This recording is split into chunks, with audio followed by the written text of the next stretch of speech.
할렐루야. 예, 세바라고 하는, 여기 오늘 본문에 보니까 불량배 하나라고 그랬어요. 그러니까 지금 외적으로는 뭐예요?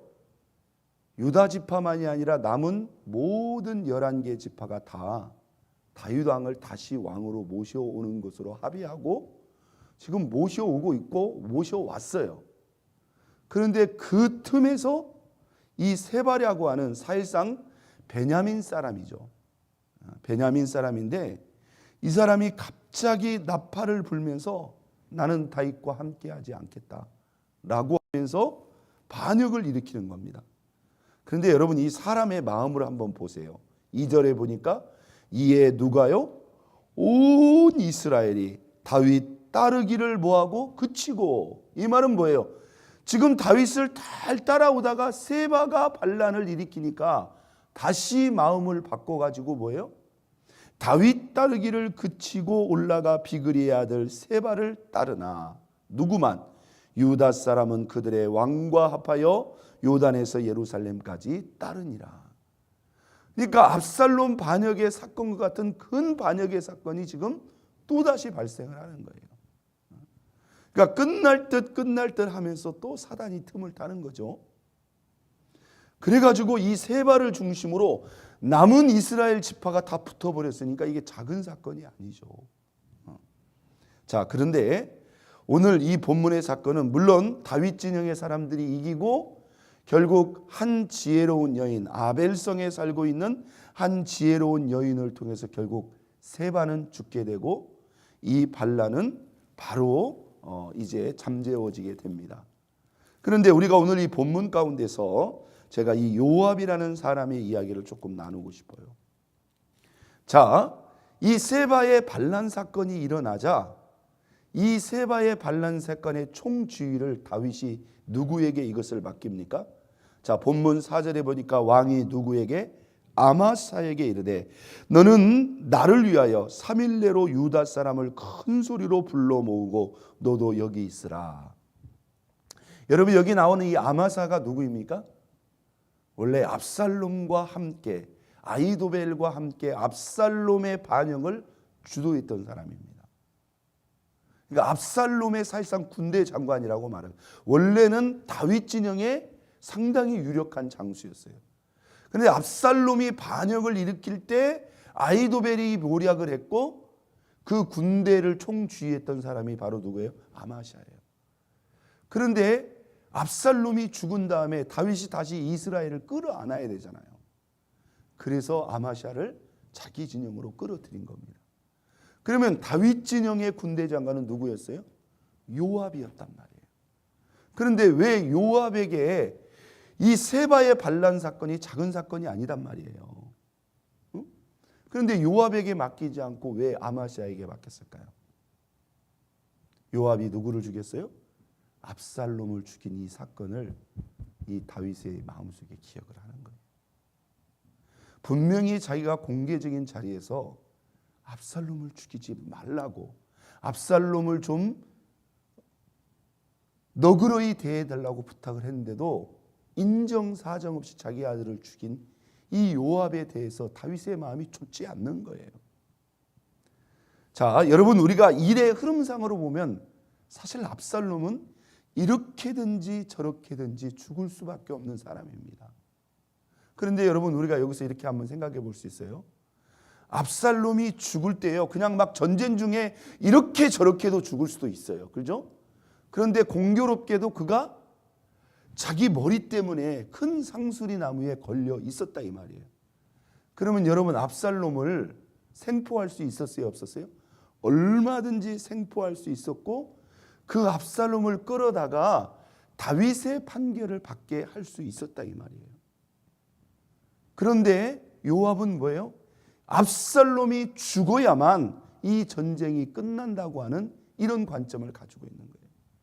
이렇게 보면 이 요압이라는 사람은요, 사실 우리가 다윗의 생애 가운데서 시작부터 끝까지 계속 기록되는 유력한 인물 중에 한 사람이 바로 요압입니다. 실제로 이 요압은 다윗에게 도움이 되기도 했어요.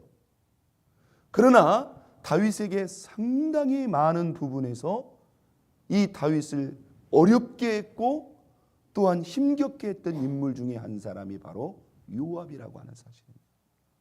자, 이 사건이 있기 전에 어떤 사건이 있었냐면 사울이 죽은 다음에 사울 진영의 가장 위대한 오랫동안의 장수가 바로 누구였죠? 아브넬이라고 하는 사람입니다. 결국 이 아브넬이 남은 지파를 누구에게? 다윗에게 돌리러 옵니다. 올리러 왔다가 돌아가는 길에 이 아브넬을 그냥 돌려버렸다는 소식을 요압이 듣게 됩니다. 그래서 마치 누가 부르는 것처럼, 다윗이 부르는 것처럼 아브넬을 다시 예루살렘으로 불러들여요. 그리고는 마치 그냥 인사를 하는 것처럼 아브넬을 한쪽에서 그냥 살해해버립니다. 그런데 그 아브넬이 누구를 죽였어요? 요압의 동생이 아비새, 그리고 그 밑에 동생이 아사엘입니다.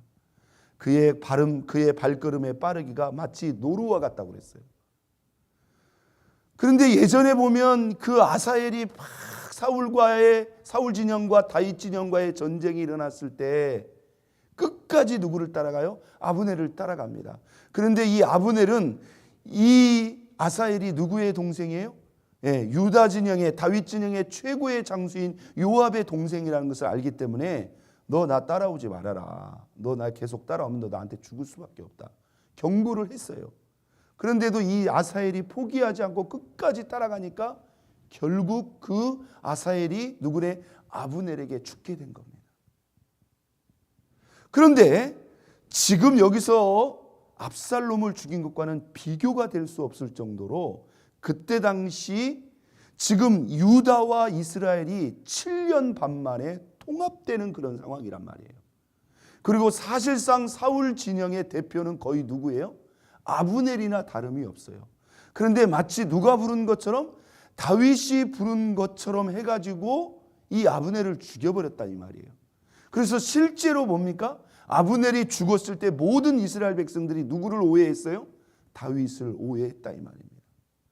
지금 동족 간의 전쟁을 하지 않고 어떻게든지 평화롭게 이 민족을 하나로 이끌려고 했는데, 이 요압이라고 하는 사람이 자기 동생을 죽인 이 아브넬에 대한 이 원수, 자기 감정을 내려놓지 못하고 뭐예요? 한쪽에 가서 죽여버린 거예요. 그래서 다윗이 어떻게 합니까?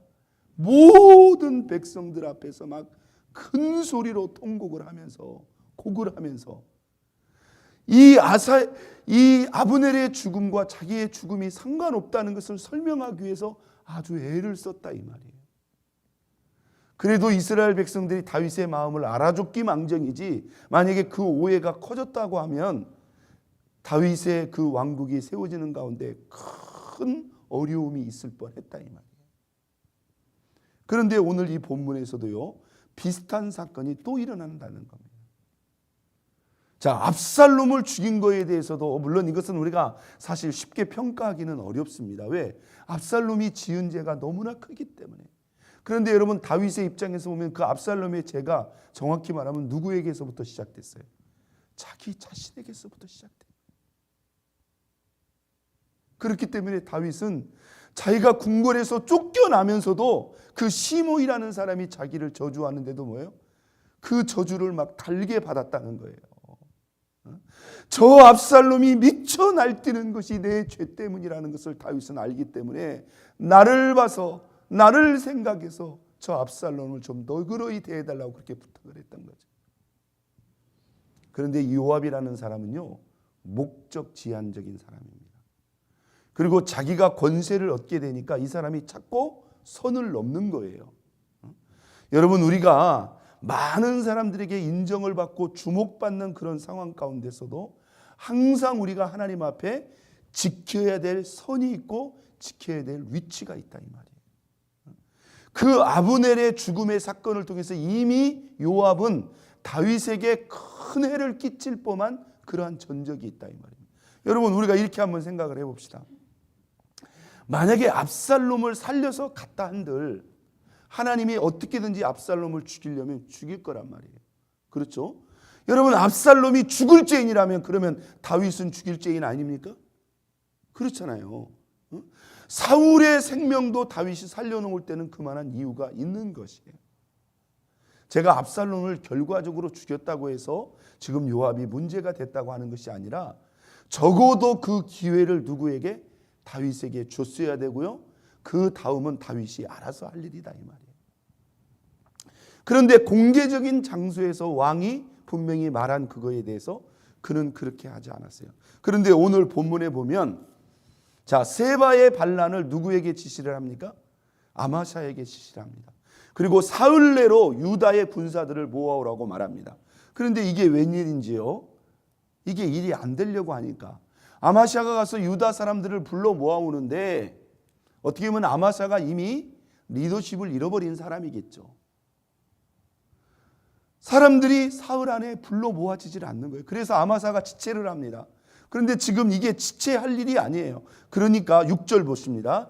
다윗이 이에 누구에게 이르되 아비새에게 이르되 이제 비그리의 아들 세바가 압살롬보다 우리를 더 헤아리하니 너는 내 주위에 부하를 데리고 그 뒤를 쫓아가라. 그가 견고한 상에 들어가면 우리를 피할까 염려하노라 하매.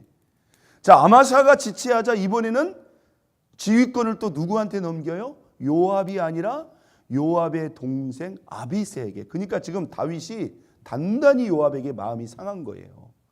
뻔히 요압이 있는 것을 아는데도 아비새에게 이 일을 맡깁니다. 그래서 아비새가 중심이 되어서 다시 세바의 반란을 잠재우러 나갑니다. 그리고 요압은 그 뒤를 따릅니다. 그런데 그들이 세바의 반란을 잡으러 가다가 누구를 만나요? 아마사를 만납니다. 그런데 여기서도 또 요압이 무슨 짓을 합니까? 요압이 마치 이 아마사에게 인사를 하듯이, 사실 여러분 우리가 이 성경을 앞에 찾아가 보면 이 요압과 아마사는 남남이 아니에요. 요압의 어머니가 여동생이 있는데 그 여동생이 낳은 아들이 바로 아마사예요. 그러면 이모의 아들이면 이게 사촌간이란 말이에요. 사촌 동생이에요. 외가적으로. 그게 아마샤란 말이에요. 그런데 이 아마샤가 압살롬과 더불어 반역을 꾀했다고 하는 이것을 요압은 기억하고 어떻게 합니까? 마치 친근하게 인사를 하는 것처럼 그와 입맞추려는 채 하면서 어떻게 해요? 10절에 보니까 요압의 손에 있는 칼을 주의하지 아니한지라. 마치 실수처럼 벌어진 것 같지만 요압이 칼로 그의 배를 찌르매 얼마나 강하게 찔렀는지 그의 창자가 땅에 쏟아졌다. 이것은 살인의 의도가 있는 거예요, 없는 거예요? 분명히 있는 거죠. 여러분, 여기서 또 끔찍하게 자기 사촌임에도 불구하고 잔인하게 아마샤를 죽여버립니다. 여러분, 지금 상황이 어떤 상황이에요?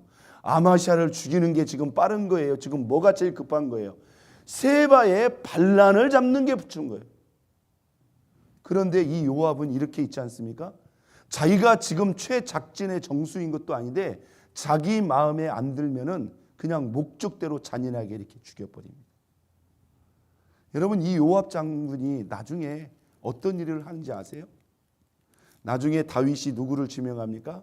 솔로몬을 지명합니다. 그런데 이 요압이 무슨 짓을 해요? 다윗의 다른 아들과 더불어 그 솔로몬을 결국은 대적하게 됩니다. 그래서 그 요압도 뭐예요? 끔찍한 최후를 맞이하게 됩니다.